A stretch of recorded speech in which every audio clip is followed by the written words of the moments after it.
6e saison de Synchronicité, l'éveil de la conscience, animée par moi-même, Isabelle Savoie-Churchill. Bienvenue à ce deuxième épisode de Synchronicité, 6e saison. Aujourd'hui, nous allons parler d'un sujet qui est assez nouveau pour moi en termes publics. C'est quelque chose que je n'ai pas nécessairement partagé énormément sur le sujet. Ça fait partie des choses qui étaient très personnelles à moi et que là, on me pousse, si on veut, à vraiment en parler de façon publique. Ce sujet est le chaman céleste. Et si vous ne connaissez pas l'aspect chamanique, donc l'aspect chamanique sur Terre est très présente. Je ne sais pas comment je pourrais définir le chaman en un seul mot, mais je vous dirais que c'est dans les traditions péruviennes, on appelle aussi l'homme médecin, souvent au niveau des traditions autochtones. Au niveau aborigène, on va voir souvent ce qu'on appelle l'homme médecin. Et aussi, il y a différents types de chamans. Il y a des chamans en Russie, Sibérie, au niveau de la Mongolie. Donc, il y a des énergies, ou plutôt des concepts de chamanisme qui se retrouvent un peu partout. Et je vous dirais qu'ici, aux États-Unis, l'approche la plus connue au niveau chamanisme est l'approche péruvienne et de l'Amazone. Donc, le chaman est souvent celui qui a été choisi dans un village pour faire certains travaux énergétiques, libérer des entités négatives. C'est lui qui fait beaucoup de ce que l'on appelle le retour de tout ce qui est la reconnexion de l'âme. Si les gens ont perdu leur guide, le chaman va venir retrouver le guide pour la personne. Il y a vraiment différentes approches, mais le chaman est vraiment un peu comme le sorcier, si on veut, du village qui va venir faire le travail énergétique pour pouvoir libérer les entités négatives, pouvoir rapporter l'harmonie dans le corps et vraiment d'avoir cette perspective de pouvoir, si on veut, harmoniser les énergies chez une personne. Donc, il y a beaucoup de choses. On entend parler du recouvrement d'âme, c'est-à-dire que lorsqu'une personne a perdu un aspect de son âme, le chaman va faire ce travail de recouvrement. Il y a tout un travail, si on veut, qui se fait où on va finir faire face à l'ombre. Et je vous dirais que l'aspect traditionnel du chaman peut avoir beaucoup de souffrance. Et pour moi, dès le début de mon parcours, il y a un autre aspect que j'ai oublié du chaman, c'est qu'il a une énorme connexion avec la nature, avec les animaux, et que certaines traditions chamaniques ont la capacité de faire une métamorphose, c'est-à-dire qu'on se transforme en animal dans le royaume énergétique. Et ça, c'est important de préciser, le chaman marche dans deux mondes. Et le chaman est très conscient de ces deux mondes. Il y a la réalité physique et il y a la réalité du rêve, qui est dans le fond ce monde subtil et énergétique. Donc, le chaman sait qu'il y a deux mondes. C'est pas une maladie mentale.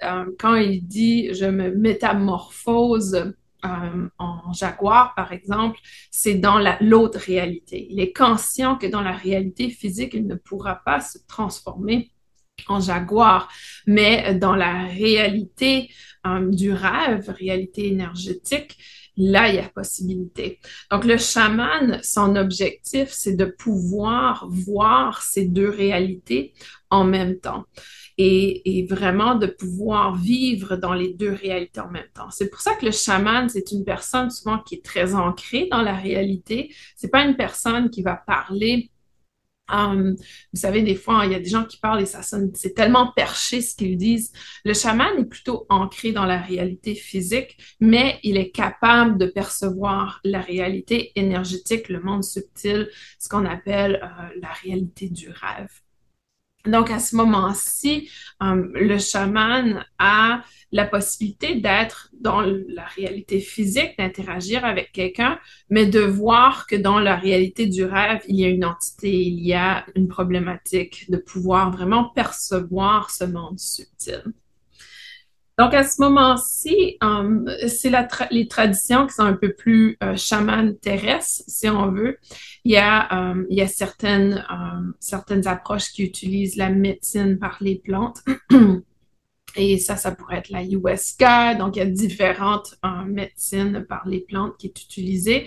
Et je vous dirais que la plupart des gens qui entament le parcours, la voie du chaman traditionnel sur Terre, va avoir un moment où il doit faire la médecine par les plantes pour pouvoir libérer l'ombre, pour pouvoir faire face à son ombre.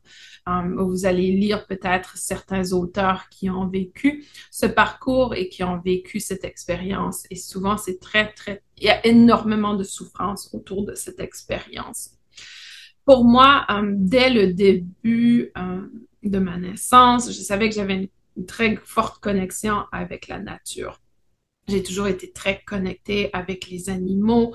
Je me sens bien dans la forêt, je me sens bien dans l'eau, je me sens bien dans les éléments de la terre. Et pour moi, j'ai toujours été fascinée par le feu. Il y a toujours eu pour moi un aspect très sacré de connexion avec le feu. Il y a toujours eu une conscience de ce royaume, si on veut, de rêve, de cette réalité de rêve. Pour moi, très, très jeune, je percevais ce qu'on appelle des amis imaginaires pour l'enfant, mais pour moi, ils étaient très réels. Donc, c'était des personnes qui étaient proches de moi. Et j'ai toujours eu cette connexion aussi avec les chants autochtones, les approches autochtones. Donc, il y a vraiment quelque chose, ayant grandi très proche d'une réserve autochtone au Canada, j'ai eu l'occasion au cours de ma carrière de travailler avec eux et reçu beaucoup d'enseignements au travers de ce travail. Donc, pour moi, j'ai eu une énorme chance de pouvoir être immersée, si on veut, dans la culture Mi'kmaq et Malécite du Nouveau-Brunswick. Et ça m'a apporté aussi une reconnexion, si on veut, à certains aspects de moi qui éveillaient ce chaman en moi. Et dans les années, au début 2000, je dirais dans les années peut-être 2010, autour de 2010, non, peut-être un peu plus tard, je dirais peut-être plus 2014-2015, j'ai commencé des études chamaniques. Et vous savez, il y a quelqu'un qui m'a dit ça il n'y a pas longtemps, qu'il y a comme deux approches, soit qu'on est chaman ou soit qu'on emprunte la voie du chaman. Et honnêtement, si le chaman vous interpelle, il n'y a aucune honte à emprunter la voie du chaman. Mais le chaman n'est pas formé. Il n'y a pas de formation pour devenir chaman. On est chaman dès la naissance. Le chaman fait partie de nous. Mais certains et certaines d'entre vous voudront emprunter la voie du chaman. Même si vous n'êtes pas chaman, vous pouvez quand même vous développer et apprendre certains outils. Et il n'y a aucune honte, aucun mal à le faire ainsi. Alors pour moi, je savais qu'il y avait un aspect de moi qui était chaman, mais quand j'ai entrepris mes formations chamaniques, j'étais très bonne, j'avançais très rapidement, la communication animale était très naturelle pour moi, il y avait une grande emphase sur la musique, le tambour, le chant m'interpellait, mais il y avait certaines choses qui ne m'interpellaient pas du tout. Et quand c'est venu à faire ce voyage chamanique, donc on fait des voyages chamaniques souvent avec l'aide du tambour, de la musique, mais quand c'est venu à faire un voyage chamanique avec les plantes, les plantes médicales, de médecine, pour moi, ça ne me parlait absolument pas. Il y avait une partie de moi même que ça me dégoûtait cette approche. Et je veux pas que vous percevez mon expérience et ma perception comme un jugement. Si pour vous, ça vous interpelle, c'est pour vous, d'accord?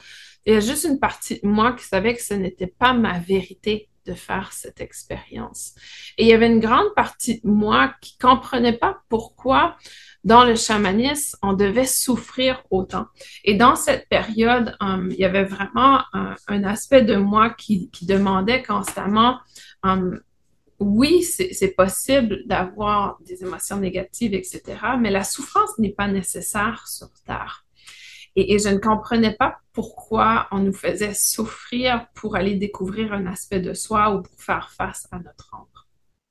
Donc, à ce moment-ci, pour moi, c'est là que j'ai réalisé que le parcours qu'on m'invitait à faire n'était pas mon parcours. Donc, à ce moment-ci, j'ai un peu arrêté, si on veut, de me connecter au regroupement qui m'a formé au chamanisme. Et c'était le chamanisme péruvien que j'étudiais surtout.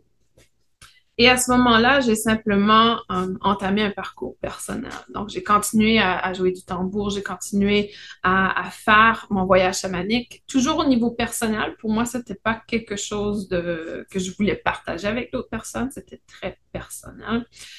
Et j'ai poursuivi mon parcours de façon un peu plus solitaire, un peu plus interne, si on veut. Un voyage interne qui a été très intéressant et qui m'a apporté vraiment énormément et qui m'a permis de découvrir justement le chaman céleste. Je crois que c'est dans les années 2000, j'essaie de penser 2020, 2019, juste avant la période de COVID, je crois. Donc 2019, j'ai eu l'occasion non, bien avant 2019. Non, peut-être 2019. Tout se part, je suis désolée. À un certain moment, j'ai eu l'occasion d'être conférencière dans une retraite pour l'Alliance humaine. Et il y avait vraiment ce regroupement de gens différents qui étaient présents et aussi cette croyance autour des peuples galactiques. Donc, c'était un regroupement de gens qui avaient cette connexion avec les peuples galactiques et cette croyance. Et j'y suis allée pour parler un peu justement. J'étais là en tant que dans l'aspect chamanique. C'était la première fois où je venais faire quelque chose de public, si on veut. Et j'y suis allée pour reconnaître la Terre, parce que chaque endroit où on organise des événements, on doit, en quelque sorte, dans la pratique chamanique, demander la permission aux ancêtres sur cette terre. Donc, pour moi, je suis allée, je ne veux pas dire bénir la terre, mais demander la bénédiction à la terre pour avoir l'événement à cet endroit. Et c'était un événement où il y avait eu des peuples autochtones qui avaient été reconnus dans cette région. Donc, à ce moment-ci, c'était un peu pour recevoir la bénédiction du terrain. J'y suis allée aussi pour purifier l'espace, purification de l'espace et également alignement des gens avec cet espace. Et pendant la cérémonie de purification, j'ai commencé à faire un chant qui était au départ autochtone et qui s'est transformé un peu en ce que j'appelle le langage de lumière. Le langage de lumière est une langue différente. Si vous n'avez jamais entendu le langage de lumière, c'est un langage qui est très différent, qui peut passer au travers du chant, qui peut être en parole. Et j'ai vraiment commencé à parler de cette façon. Il y avait cette grande connexion qui s'est produite. Il y avait je crois qu'il y avait trois éperviers qui volaient au-dessus de nous, qui étaient constamment présents. Et cette journée-là, on était supposé avoir la pluie, donc j'ai demandé à la Terre de pouvoir libérer l'atmosphère pour qu'on puisse avoir le soleil. Donc, il y a eu vraiment des gros événements magiques qui s'est produits à ce moment, qui m'a fait réaliser que oui, pas que je réalisais pas que j'étais chamane, mais à ce moment-là, j'ai réalisé que j'étais vraiment chamane, même si certaines pratiques ne me parlaient pas, le chaman vivait en moi. Et comme toujours, par pur hasard ou pas, n'est-ce pas? Il y avait deux personnes à cet endroit qui étaient enseignant de chaman céleste. Je n'avais absolument jamais entendu parler du chaman céleste. Pour moi, c'était un concept dont je n'avais aucune connaissance. Et, euh, et ils ont commencé à me dire qu'ils avaient une formation qui commençait en ligne, etc. Donc, ils voulaient que je joigne la formation pour tester, si on veut, leurs produits. Parce que selon eux, j'étais chamane céleste. Surtout du fait que je parlais le langage de lumière, mais de l'énergie qui irradiait de moi spécifiquement. Et pour moi, ça a ouvert une porte à une information que je ne connaissais pas et ça m'a permis de m'épanouir dans le rôle du chaman. Parce que finalement, il y avait une approche qui expliquait mes ressentis, il y avait une approche qui était exactement alignée avec moi et finalement, je trouvais ma place dans ce rôle de chaman. Donc, le chamanisme traditionnel est souvent associé à la terre, aux éléments naturels, malgré que le chamanisme céleste est également associé à la terre et au naturel, tous les éléments naturels. Le chaman céleste est également connecté au royaume céleste, aux étoiles, aux planètes, aux constellations, et on vient rechercher des sources de sagesse dans l'univers, dans le sens galactique, dans le sens, on vient chercher des méthodes de guérison et de guidance qui proviennent de d'autres peuples galactiques, à l'opposé de travailler directement avec tous les éléments de la Terre, contrairement aux chamans traditionnels. Donc, on se connecte aux énergies célestes, à l'esprit cosmique, au peuple galactique dans le chaman céleste. Le chaman céleste a pour croyance qu'on n'a pas besoin de souffrir pour évoluer et que la croyance est un peu différente face à l'ombre. Selon le chaman céleste, l'ombre cesse d'exister lorsqu'on reconnaît la lumière en soi. Donc, c'est simplement une perspective différente, une approche différente. Et il y a quand même le recouvrement d'âme, il y a des méthodes qu'on utilise quand même, qu'on met en pratique tout de même, mais on va plutôt au lieu de faire un recouvrement d'âme traditionnel chamanique, ici, on vient activer des aspects de notre ADN, on vient activer des aspects de nous et on vient chercher des aspects de nous dans des vies antérieures ou dans des incarnations galactiques. Donc, le travail est similaire, mais différent en même temps. Il y a beaucoup plus, je dirais, d'aspects extérieurs de la connexion à la Terre. Alors que le chaman traditionnel est très, très connecté aux éléments et à la terre. Et c'est au travers de ces éléments que la guérison se fait. C'est au travers du voyage chamanique que la guérison se fait. Le voyage chamanique existe également dans le travail du chaman céleste, mais il se fait surtout au travers du langage de lumière, c'est-à-dire que le langage de lumière va nous apporter dans ce voyage.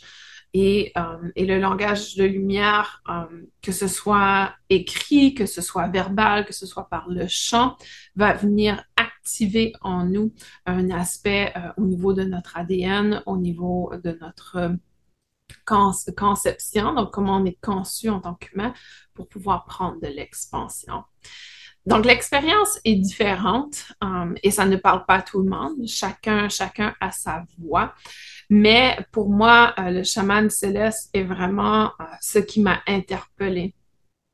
Et depuis que je me suis ouvert au chaman céleste, mes capacités ont pris exponentiellement de l'expansion et ça me permet vraiment d'être confortable avec qui je suis, mais aussi de m'ouvrir à nouveau au chaman traditionnel.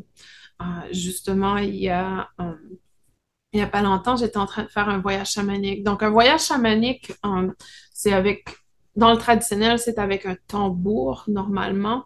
Et le tambour va venir imiter le battement de la terre. Donc, on va venir faire tac, tac, tac, tac, tac. Il y a différents rythmes. Je vous dirais que les rythmes très rapides sont ceux qui nous apportent très rapidement dans la réalité du rêve.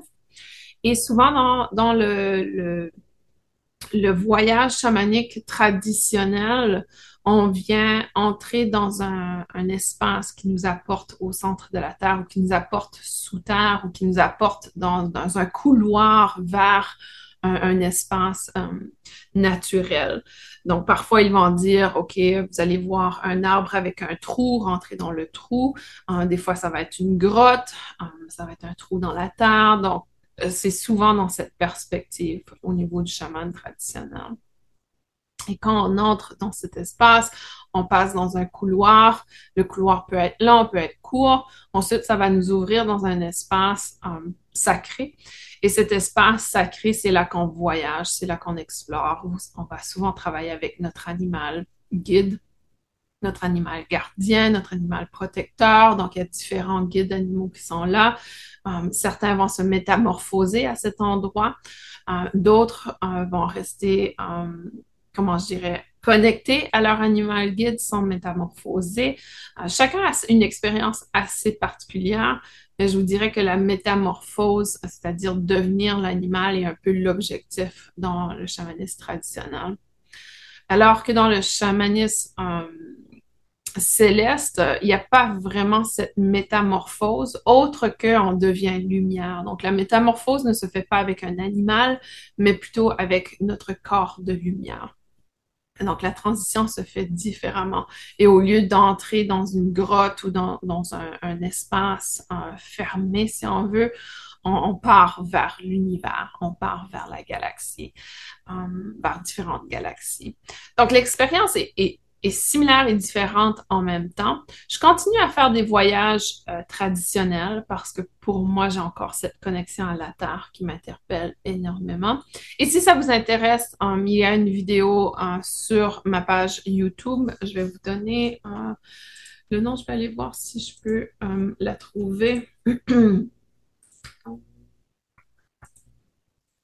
C'était pour faire la rencontre de votre animal guide. Et elle s'intitule Voyage chamanique, connexion profonde avec votre guide animal.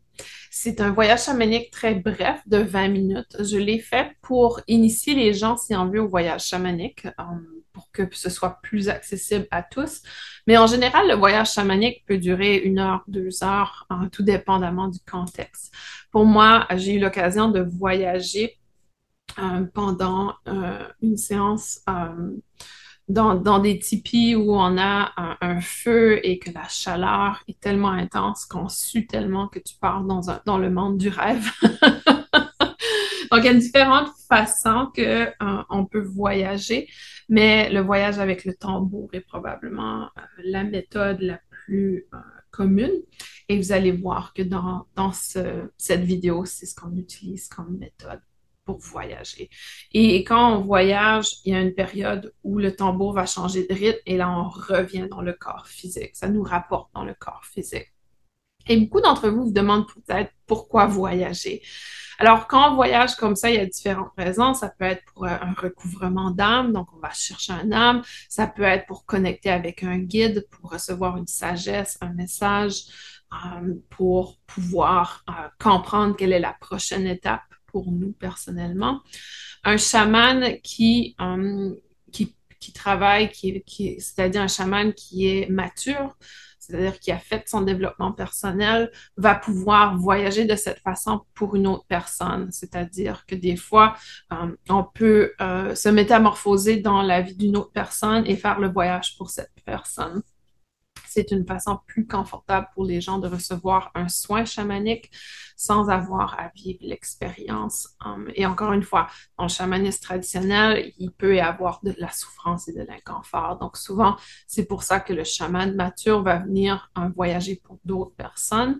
Ou si une personne a perdu son guide animal, qui est une croyance dans le chamanisme traditionnel, qui est que quand on est perdu dans la vie, c'est possible qu'on a perdu notre guide. Donc, le chaman mature va venir voyager pour retrouver le guide animal de la personne. Donc, il y a différentes raisons pourquoi voyager. Habituellement, c'est pour un aspect de guérison et de croissance. Alors que dans le chaman céleste, nous allons toujours voyager pour recevoir des sagesses ou pour pouvoir évoluer au niveau guérison, pouvoir apporter une guérison très profonde chez la personne. Ça peut faire penser un peu à une séance d'hypnose, si on veut, où vous allez visualiser certaines choses, vous allez vivre une expérience, mais au-delà de l'expérience d'hypnose, il y a des sensations, des expériences qui peuvent être très, très profondes et vécues comme si vous étiez dans cette réalité. Je sais que sous hypnose, on a l'impression d'être sous une réalité, mais c'est pas, il y a encore un niveau un peu plus profond sous le voyage chamanique, qu'on est vraiment à ce moment-ci dans l'expérience. Donc, pour moi, le chaman céleste, c'est celui, dans le fond, qui a cette capacité oui, de connecter aux éléments de la Terre, mais surtout de connecter à l'aspect cosmique et galactique. Et le chaman céleste va recevoir des visions, des expériences spirituelles qui sont connectées au peuple galactique. Il va être connecté aux ancêtres des étoiles. Donc, les ancêtres des étoiles étaient présents pour les chamans traditionnels, mais ici, les ancêtres des étoiles deviennent en quelque sorte nos collègues dans le chamanisme céleste. C'est notre équipe de travail, si on veut. Un peu comme les guides animaux pour le chaman traditionnel, les peuples galactiques deviennent nos guides pour le chaman céleste. On apprend, le langage de lumière devient un outil. Donc, souvent, on a la musique dans le chamanisme traditionnel, les tambours, on a les hochets, je crois qu'on appelle en français. Donc, il y a différents outils pour la musique dans le chamanisme traditionnel, alors que dans le chamanisme céleste, on va utiliser ces outils également. On peut utiliser le tambour, le hochet si on veut, en ajoutant la voix, le langage de lumière à cette pratique qui n'est pas traditionnelle, si on veut, dans le chamanisme péruvien, sauf que la voix peut être utilisée à certains moments. On va ruger, donc il y a différentes façons que la voix peut être utilisée dans le chamanisme traditionnel, mais ici dans le chamanisme céleste, c'est un langage organisé, si on veut, qui nous invite à ancrer des codes de lumière chez les personnes, à bouger l'énergie chez les personnes, à faire une modification. Dans le fond, tout est fréquence et le chaman céleste, c'est celui qui arrive à manipuler les fréquences pour l'avantage de la personne qui l'accompagne ou pour soi en tant que chaman céleste. Donc, il y a vraiment cette perspective d'outils qu'on utilise. Donc, il y a le voyage chamanique, il y a le langage de lumière, la géométrie sacrée peut faire, ou la biogéométrie peut faire partie des outils du chaman céleste. La canalisation, donc la capacité de canaliser les sagesses des étoiles, fait partie du chaman céleste. Et tout ce qui est déprogrammation et libération de blocage. Donc, dans le chamanisme traditionnel, on parle plutôt d'entités négatives, on parle plutôt d'énergie négative qu'on vient libérer, alors que dans le chamanisme céleste, on parle de reprogrammation et libération de blocage. Donc, pour eux, tout ce qui est négatif, c'est une programmation qu'on doit déprogrammer. Et évidemment, le voyage chamanique, j'ai oublié de mentionner dans le traditionnel qu'on a toujours une intention. On travaille toujours avec une intention. Si on part en voyage chamanique, il y a une intention au départ. Et l'intention est toujours très claire dans le voyage chamanique. Et c'est la même chose avec le voyage chamanique du chaman céleste. Il y a une intention très claire, on crée un espace sacré, on rencontre son gardien également, on établit une connexion avec nos ancêtres, avec nos guides, afin de pouvoir être mieux accompagnés à l'avenir. Donc, au niveau de cette expérience, pour moi, la philosophie est très différente entre le chaman céleste et le chaman traditionnel.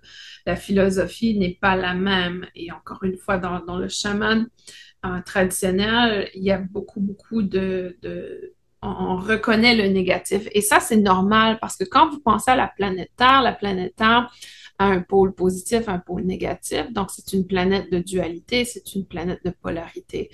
Donc, évidemment, le chaman terrestre, le chaman traditionnel va utiliser cette nature, cet aspect naturel sur la Terre dans son travail. Évidemment, il va reconnaître la dualité. Évidemment, il va reconnaître les polarités. Il va reconnaître le négatif versus le positif. Il va reconnaître qu'il y a des entités négatives, qu'il y a du malveillant, qu'il y a du bienveillant. Donc, ça, c'est normal. Pour moi, je veux pas que vous le voyez comme si c'est un jugement, parce que dans le fond, ça fait partie de la Terre. Ça fait partie de l'expérience. La Terre a cette polarité, cette dualité qui existe. Donc, évidemment, le chaman traditionnel qui est en connexion directe avec la Terre et ses éléments va reconnaître cette dualité. La mort et la vie, c'est très, très présent chez le chaman traditionnel. Alors que et ça, c'est le principe de base, vous voyez. Alors que dans le chamanisme céleste, il n'y a pas de négatif et de positif, il n'y a pas la même perspective. Il n'y a pas, il n'y a que lumière, il n'y a que cette ouverture à la lumière et que la lumière a un différent spectrum. Donc, il y a un spectrum de lumière, évidemment. Il y a des lumières qui sont de plus basse fréquence et de plus haute fréquence. Mais il n'y a pas, l'aspect de dualité n'existe pas nécessairement dans le chaman céleste. Donc, ce sont des bases différentes parce qu'ils ont été développés sous un environnement, une atmosphère différente, d'où explique. Et parce que j'ai cette connexion Starseed, parce que j'étais chamane dans une vie antérieure, pour moi, tout ça prend son sens, en quelque sorte. Et je veux pas que vous croyez que tous les Starseeds sont chamans célestes. Pas du tout. Ça ne parlera pas à tout le monde. Ça ne sera pas la voix de tous. Par contre, la voix du chaman céleste peut être empruntée par n'importe qui. À un certain moment, si le travail, ses connaissances vous interpellent, vous pouvez définitivement l'emprunter. Et justement, à ce sujet, si jamais vous souhaitez aller approfondir cette initiation chamanique à l'aspect du chaman céleste, vous pouvez aller sur mon site de formation avec un s.isabelleschurchill.com. Et vous allez voir qu'il y a une initiation chamanique, la voix du chaman céleste. C'est un programme de 6 mois qui va commencer au mois de septembre. Et pendant ces 6 mois, je vais vous faire voyager dans l'aspect du chaman céleste. Je vais vous enseigner les outils du chaman céleste. On va découvrir comment faire différentes choses. Je vous donne, et au niveau mensuel, on va avoir un voyage chamanique à chaque mois. Je vous donne peut-être les différents voyages. Donc, on va faire un voyage. Premièrement, je vais vous enseigner comment accéder à l'état chamanique. C'est important avant de voyager. Ensuite, on va aller à la rencontre de notre gardien.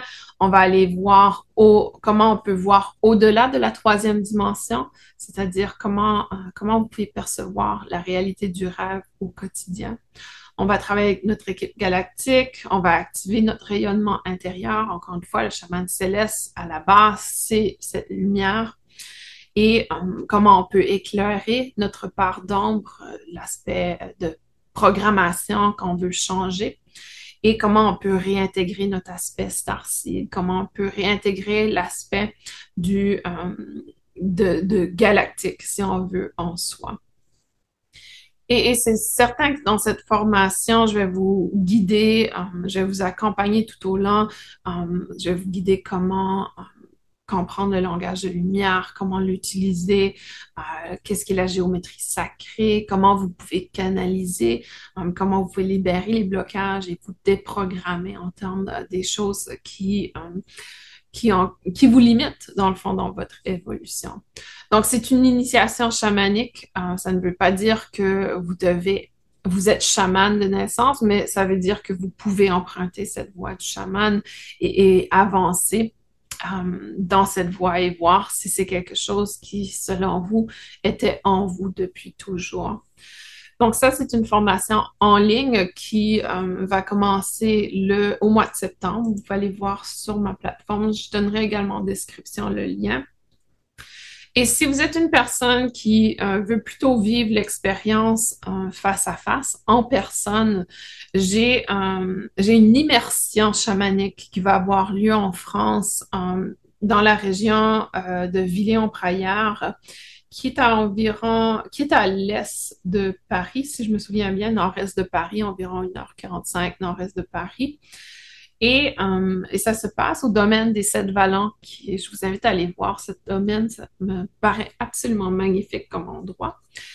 Ce sera du 20 au 23 mars 2025. Donc, on va vraiment plonger dans l'aventure du chaman céleste. Je vais avoir une programmation pour vous complète qui vous invite à faire un voyage chamanique céleste.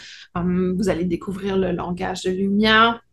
On va faire un recouvrement d'âme également. On va aller voir les techniques de recouvrement d'âme. On va aller communiquer avec nos ancêtres des étoiles, faire une connexion et vraiment explorer comment on peut être en alignement et comment on peut faire rayonner cette lumière en nous. Celui-là, c'est vraiment en présentiel, donc vous aurez l'occasion de vivre l'expérience en présente. Les sièges sont limités, les inscriptions sont limitées. Il y a différentes options de paiement aussi, donc il y a des paiements, 6 paiements de 55 et 50 euros pour le parcours. Et pour l'initiation chamanique, la formation en ligne, c'est vous pouvez faire 6 paiements ou 9 paiements de 65 euros. Donc, il y a différentes options de paiement. Mais tout ça pour dire que si c'est quelque chose qui vous interpelle, vous voudrez peut-être considérer justement emprunter cette voie et voir si cela est en vous, si cela fait partie de vous. Pour les gens qui vont faire la formation en ligne, l'initiation chamanique, la formation en ligne, il y aura une formation qui va suivre ça pour ceux et celles qui ont vraiment reçu l'appel du chaman céleste. Mais ceci est la première partie qui vous ouvre la voie et pour voir si ça vous intéresse ou si c'est quelque chose. Dans le fond, les outils que vous allez acquérir, c'est des outils que vous pourrez mettre en pratique dans votre travail énergétique de toute façon. Mais tout ça pour dire que je suis finalement prête à ouvrir cette porte au niveau public. C'est une porte pour moi qui était fermée au grand public depuis plusieurs années. C'était une découverte. Mais justement, il y a quelques mois, pendant un voyage chamanique, j'ai fait la rencontre de Elk. Je ne sais pas c'est quoi Elk en français. Elk. Attends, je vais vous le dire. On va demander à Google. Et j'ai fait la rencontre de c'est un élan qui ressemble beaucoup à un caribou, donc un élan blanc. Et pour moi, c'était la première fois que je le rencontrais dans un voyage chamanique. Et il m'a vraiment poussé à aller à la prochaine étape spirituelle qui est le partage. Et c'est vraiment fascinant parce que aussitôt que j'ai fait la rencontre de cet élan, il y a une personne qui est arrivée sur mon chemin qui est dans la région du Texas où je suis, à Austin, au Texas, et qui fait des ateliers pour construire son tambour, son propre tambour chamanique. Et ça faisait un moment que je sentais qu'il y avait un nouveau tambour qui m'appelait. Donc, à ce moment-ci, j'ai entré en contact avec lui et c'est tellement drôle parce que je lui ai dit, je veux un tambour qui a tel son, tel format. Qu'est-ce que tu recommandes comme peau?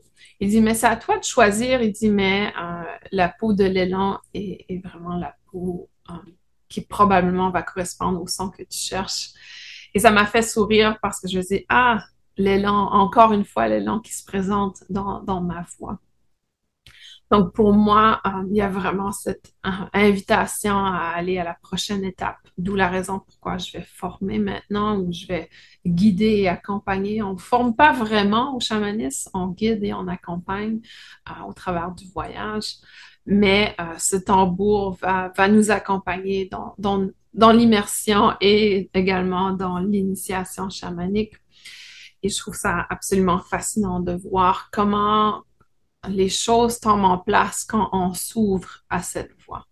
Et il y a beaucoup de gens qui vont dire, ah, c'est un peu épeurant, ce travail chamanique, et ça nous apporte beaucoup de responsabilités, ça peut être inquiétant, mais je vous dirais qu'on ne vit pas les choses si on n'est pas prêt à les vivre. Et pour moi, le chamanisme traditionnel a justement cet élément de peur parce qu'il travaille en termes de la polarité, le positif et le négatif.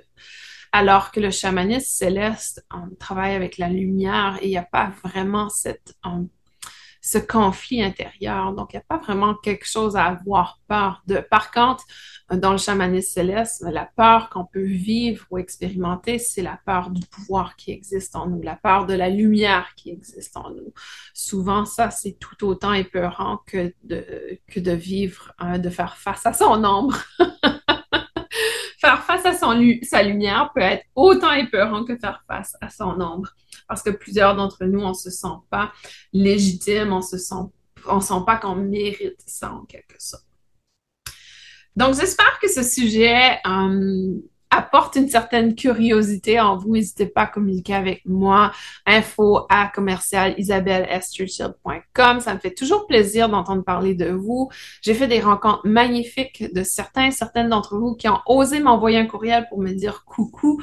Et pour moi, je trouve ça absolument génial d'entendre parler de vous, de savoir que vous m'écoutez un peu partout dans le monde, que ce soit au Canada, au Québec, en Abitibi-Témiscamingue, vous voyez, il y a des gens partout, que ce soit dans les Alsaces, que ce soit à l'île de la Réunion, en Calédonie, j'ai des gens qui sont aux États-Unis aussi, au Pérou, un peu partout. Donc pour moi, c'est toujours un pur bonheur de pouvoir avoir une connexion avec vous parce que quand j'enregistre, j'ai l'impression que c'est à sens unique. C'est sûr que c'était bien quand j'enregistrais en direct, mais pour moi, je suis tellement dans la fluidité, et ça explique pourquoi c'est plus en direct synchronicité. Je suis tellement dans la fluidité du moment présent que je trouvais que ça me limitait d'être en direct. Ce matin, je me suis réveillée et, ah oui, là, c'est le moment d'enregistrer. Vous voyez, des fois, quand on se laisse guider comme ça, c'est plus authentique. Alors que quand je le programmais, je trouve que c'était difficile de rester authentique dans l'expérience. Sauf que on venait compenser avec l'interaction directe. Mais n'hésitez pas à commenter, que ce soit sur YouTube, la vidéo. Donc, vous écoutez peut-être sur un podcast sur votre téléphone, mais sachez que la version vidéo de ce podcast est sur YouTube également.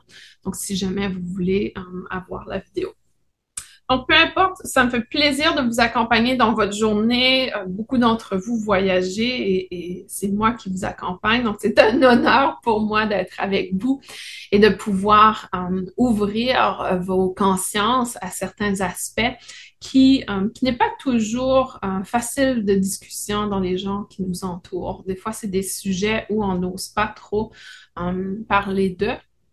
Et on n'est pas toujours confortable de reconnaître, mais on a toujours cette curiosité. Et cette curiosité est là et naturelle parce que cet aspect que certains vont peut-être appeler ésotérique ou spirituel, etc., fait partie de nous. Donc, la curiosité est présente parce qu'il y a un aspect dans nous qui nous appelle à aller chercher de l'information.